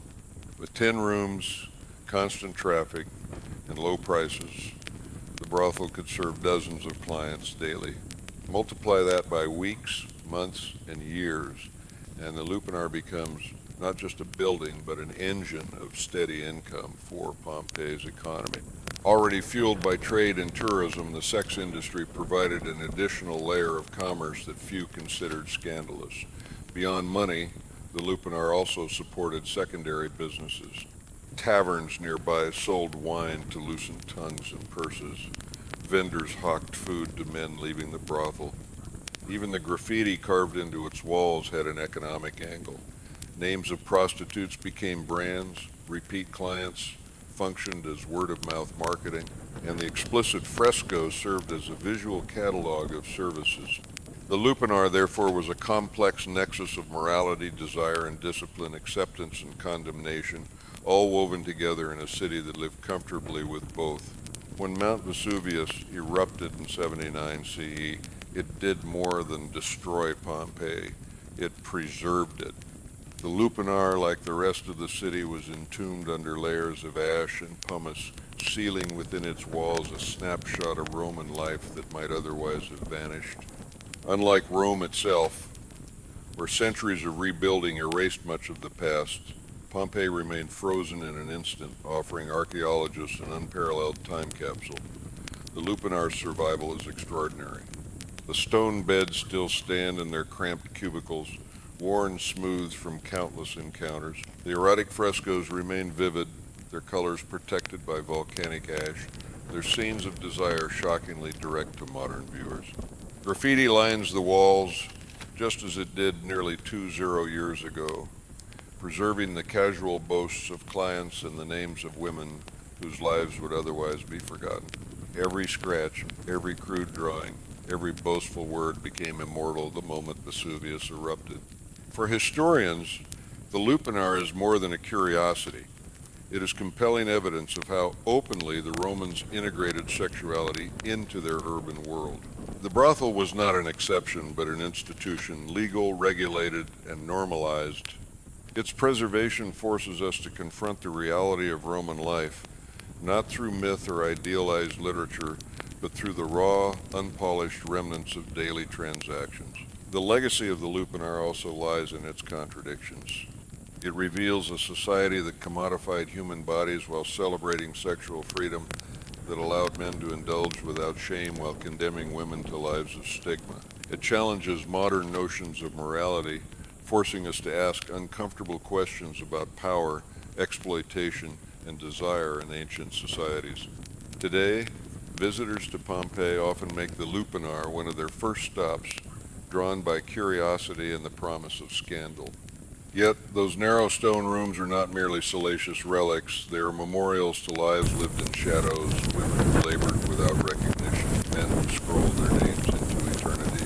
In a city that saw no contradiction in mixing commerce with lust, the Lupanar endures as Pompeii's most infamous building, a place where economy, desire, and human frailty collided, preserved by catastrophe. It speaks across millennia, reminding us that beneath the grandeur of Rome lay the unvarnished truth of its people, hungry, flawed, passionate, and profoundly human. Spartan marriage customs, duty, discipline, and paradox. In Sparta, the legendary city-state renowned for its unwavering military might, marriage was never about romance, candlelit evenings, or tender vows. It was first and foremost a duty to the state, an obligation meticulously wrapped in ritual designed to serve the city's unrelenting demand for strength and martial prowess. Unlike Athens, where marriages often centered on family alliances and the management of households, Sparta had one clear overriding priority: the production of strong, healthy children who would grow into fearless soldiers and resilient mothers. The personal desires of the bride and groom mattered little in comparison to the collective needs of the community. The Spartan system was unique in the ancient Greek world. Every institution, from education to religion, was meticulously geared towards sustaining a military powerhouse. Men spent the majority of their lives in the agoge, the harsh training program that molded them into formidable warriors. Women, equally vital to the state's survival, were expected to be robust and resilient, trained in physical exercise so they would bear healthy offspring. Within this rigorous framework, marriage was not a private arrangement but a civic responsibility. A couple's union was viewed through the lens of what it could contribute to Sparta's future armies. This mentality shaped every aspect of their customs. For Spartans, a wedding was less about joyous celebration and more about efficient procreation. The state intervened heavily, ensuring that unions were not based on whim or affection, but on practical considerations: age, strength, and fertility. Even myths about Spartan weddings reinforce this utilitarian ethos. The very idea that two people might marry for affection or personal preference was seen as weak, even dangerous. Love, it was believed, could distract a warrior from his duty, while indulgence in luxury was a direct threat to Sparta's austere way of life. Yet, despite this cold practicality, Spartan marriages carried a strange kind of equality. Unlike in other Greek city-states, Spartan women were not confined to the shadows of the household. They owned land, managed estates, and spoke openly in public. Their role in marriage was therefore more balanced, not as submissive dependents, but as partners tasked with maintaining the Spartan bloodline. The rituals that surrounded weddings reflected this duality, harsh, even brutal, yet deeply symbolic of shared strength. In the end, a Spartan marriage was not two individuals binding themselves to each other for love, but two citizens binding themselves to Sparta. Their union was another weapon in the city's arsenal, forged not in passion, but in the fires of necessity. Timing is everything. State-controlled unions. In Sparta, the timing of marriage was never left to chance, nor was it guided by personal desire. The state carefully dictated when its citizens could wed, ensuring that the institution served its military and demographic needs above all else. Unlike other Greek city-states, where men often married young to secure household stability, Spartans followed a strict, almost counterintuitive pattern. Men delayed marriage until the age of 30, while women typically married much earlier, in their late teens or early 20s. This unusual gap in age was no accident. It was a deliberate strategy. By 30, a Spartan man was considered seasoned, having endured the full rigor of the agoge, the grueling military training system that began in childhood. Only after proving himself as a disciplined warrior, capable of unwavering obedience and immense endurance, was he deemed fit to assume the responsibilities of marriage. The state demanded that men demonstrate absolute loyalty to Sparta before they could be trusted with loyalty to a household. Marriage, in other words, was a reward for survival and dedicated service. For women, the logic was different, yet equally pragmatic. Spartan girls were raised to be strong, athletic, and resilient. Their training included running, wrestling, and even javelin throwing.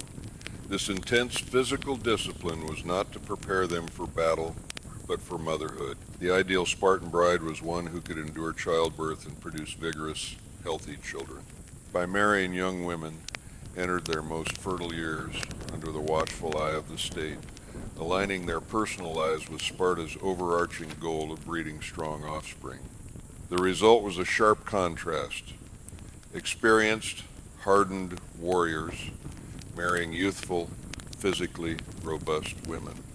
This pairing embodied the Spartan vision of balance, seasoned male strength joined with female vitality. The household was not built on affection, but on calculated utility, with both partners chosen at the optimal moment for contributing to the city's survival. Yet, paradoxically, this arrangement gave Spartan women more influence than their counterparts elsewhere in Greece.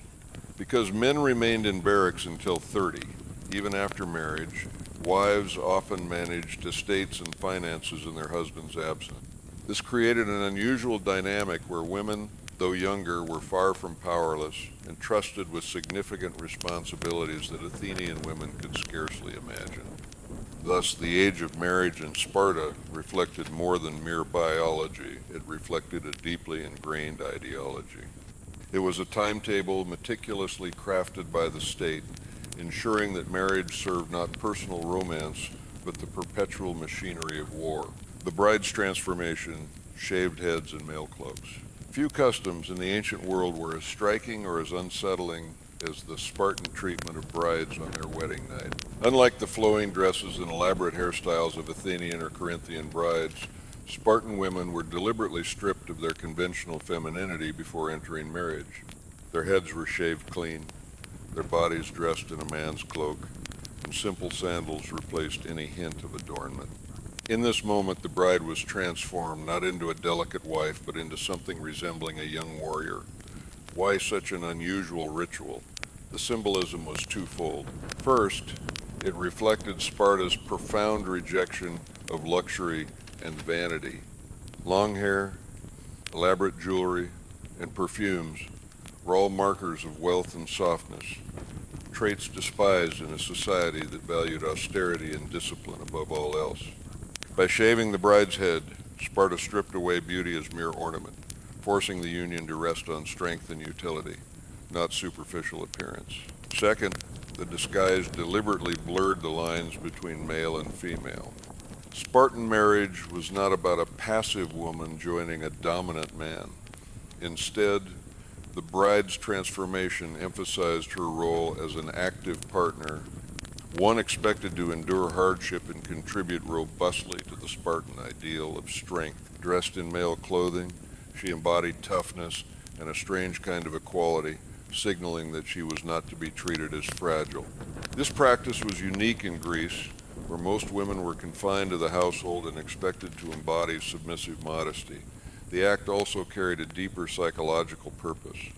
To a Spartan groom, accustomed to spending his entire life among men in military barracks, the transition to marriage could be jarring. By presenting the bride in an androgynous form, The ritual softened this shift, bridging the gap between male camaraderie and heterosexual union. Over time, as her hair grew back and the woman adopted her new role as wife, the transformation was complete. She was now both hardened like her husband and capable of producing the next generation of warriors. Though strange to modern eyes, this shaving ritual reveals how deeply Sparta fused gender roles with civic duty. The bride's body was remade into a symbol of resilience, a living reminder that marriage in Sparta was not about romance or beauty, but about survival, strength, and the creation of a unified, disciplined household. The ritual abduction, a staged conquest. In most Greek cities, weddings were public celebrations, filled with music, banquets, and joyous procession. In Sparta, however, the union of husband and wife began with something that looked far more like a raid than a ceremony: the ritual abduction of the bride. Far from being a romantic gesture, this practice symbolized strength, control, and the decisive transfer of the woman into her new role as wife. After the bride had her head shaved and was dressed in male clothing, she was secretly abducted by her groom. The act was not violent in the sense of a real kidnapping. It was a staged event with both families fully aware of the custom. Yet the symbolism was powerful. The groom carried her away from her family home to a private chamber, marking the decisive moment when she left her old life behind. The ritual carried multiple layers of meaning. First, it echoed the pervasive military culture of Sparta.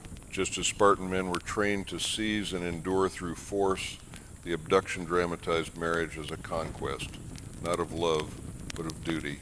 The woman, stripped of her feminine markers, was taken into a new world where she would serve Sparta as a mother of warriors. Second, the abduction reinforced secrecy and restraint. Unlike other Greek weddings, there was no grand feast or public display for the community. Instead, the first meeting between bride and groom was hidden, solemn, and controlled. The marriage bond was not meant for public spectacle, but for private strength, reflecting Sparta's disdain for extravagance. Perhaps most intriguing was the way this ritual fit into the larger system of male life in Sparta. Even after marriage, men continued to live in military barracks until the age of 30. For years, a husband would often visit his wife only at night, slipping secretly into her quarters and leaving before dawn. Some scholars suggest this secrecy kept passion alive by maintaining a sense of novelty.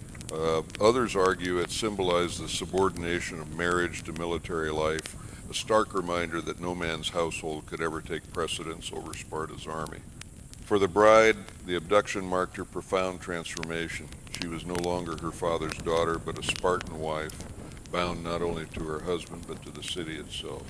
For the groom, it was both a rite of dominance and a test of discipline, proof that even in love he acted under Sparta's stringent rules. Life after the wedding night, separate lives, shared purpose.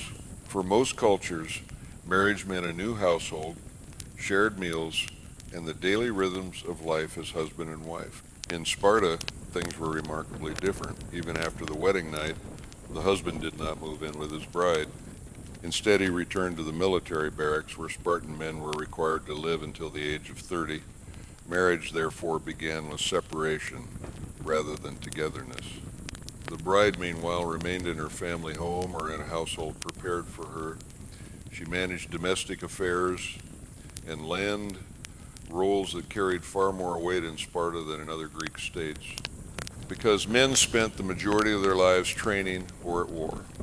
Spartan women bore immense responsibility for running estates, supervising helot laborers, the enslaved population who worked Spartan farms, and ensuring the household prospered. In many ways, a wife was the true economic backbone of the family, while her husband continued his service to the state. Conjugal visits were often secretive. A young husband might slip away at night to meet his wife in private, returning to his barracks before dawn. These clandestine encounters added an unusual intensity to early married life. Some historians believe this secrecy kept desire alive, preventing the familiarity that could dull passion. Others see it as a clear reminder that a man's primary loyalty was to his fellow warriors, not to his spouse. For the bride, this arrangement could be both empowering and isolating. On one hand, she was entrusted with authority uncommon for women elsewhere in Greece. While Athenian wives lived secluded lives, Spartan women managed wealth and made decisions in their husband's absence. On the other hand, the emotional distance created by the husband's absence shaped a marriage that was more functional than affectionate. Children were the ultimate goal. When a couple produced a healthy son, they had fulfilled their duty to Sparta. Daughters, too, were valued as they would grow into the next generation of strong Spartan mothers.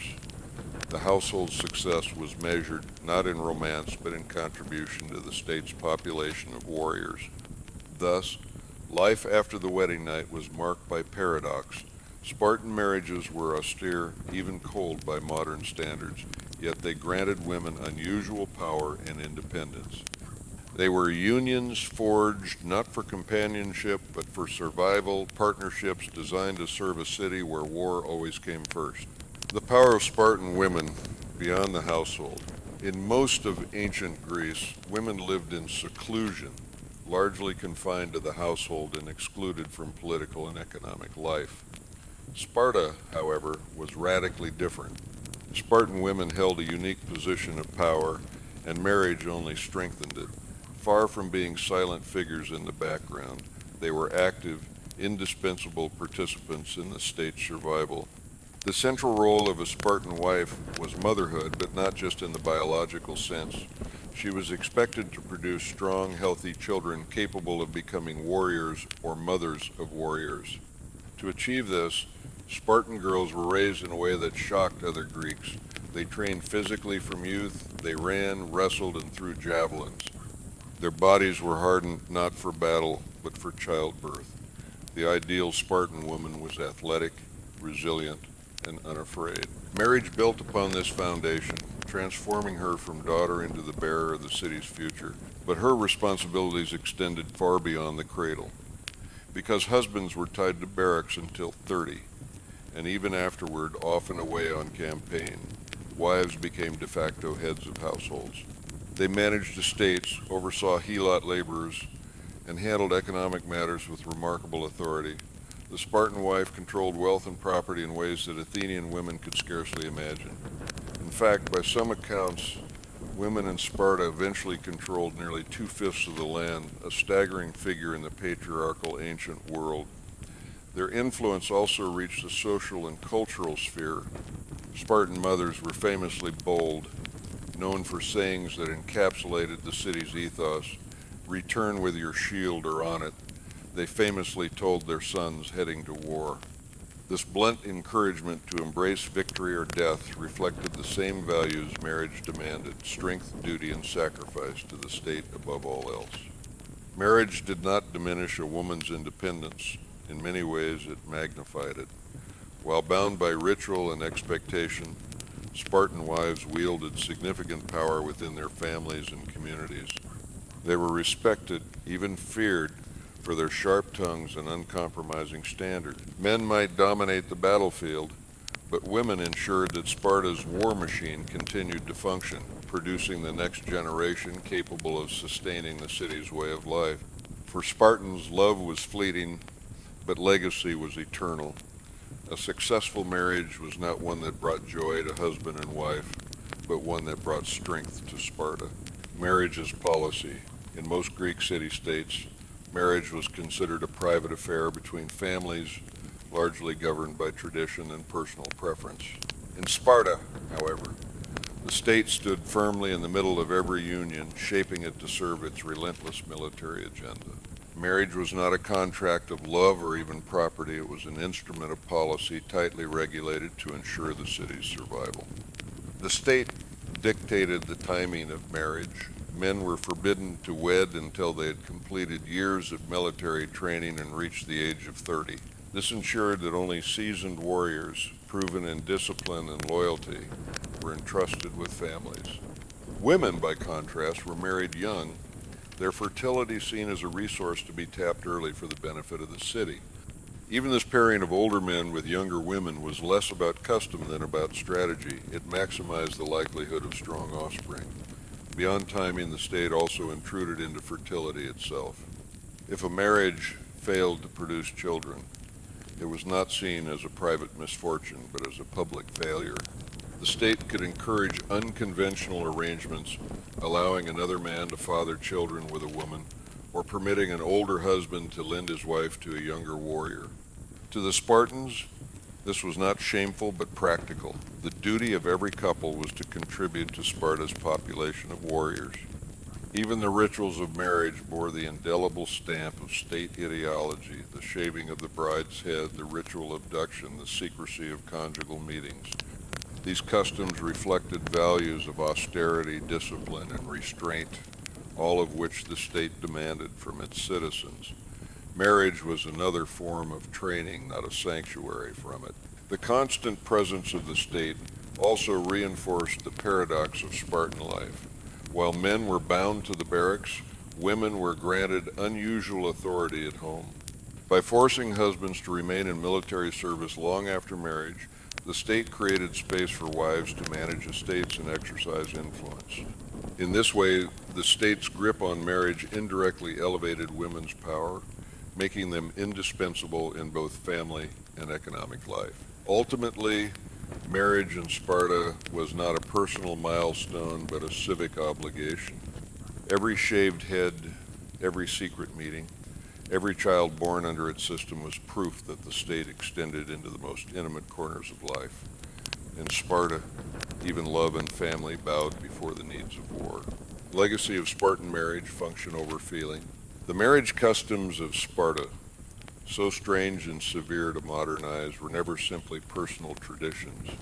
They were the direct reflection of a society built on discipline, austerity, and unwavering service to the state.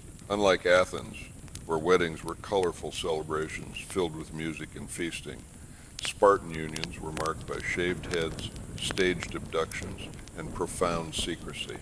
These practices deliberately stripped marriage of romance and luxury, transforming it into a civic tool for producing strong citizens. The legacy of these customs lies in how completely they embodied Sparta's priorities. Every ritual, from the bride's transformation into a near masculine figure to the groom's nightly visits from the barracks, symbolized unity, strength, and the subordination of the individual to the collective. Marriage was not about pleasure, but about function, designed to create a partnership that mirrored Sparta's military order, efficient, unyielding, and devoted to survival. Yet, paradoxically, this system elevated women in ways uncommon elsewhere in Greece. Because men remained bound to military service, women became managers of estates, property holders, and guardians of the household. Spartan wives were younger but wielded remarkable influence, their voices sharp and their independence undeniable. While the state imposed harsh controls, it also gave women unusual prominence in civic life, a legacy that fascinated and unsettled other Greeks. These customs also reveal Sparta's uncompromising view of human relationships. Children were inspected for strength, marriages arranged for fertility, and even intimacy itself was subjected to the demands of the state. Love was secondary to duty, and beauty was shaved away in favor of resilience. What mattered was not the comfort of husband and wife, but the endurance of a society permanently at war. When Sparta eventually declined, its marriage rituals, like its military discipline, became the stuff of legend. Writers from other Greek cities often portrayed them as bizarre, even barbaric, yet also admirable in their stark dedication. Today, they serve as a powerful reminder of how profoundly a culture's values can shape its most intimate institution. The legacy of Spartan marriage customs is not romance but revelation. They show us what happens when the state takes hold of family life, molding love and union into weapons of survival. In Sparta, even a wedding was a battlefield, a place where duty triumphed over desire, and the future of the city was forged in the private bonds of husband and wife and the unwavering will of the state.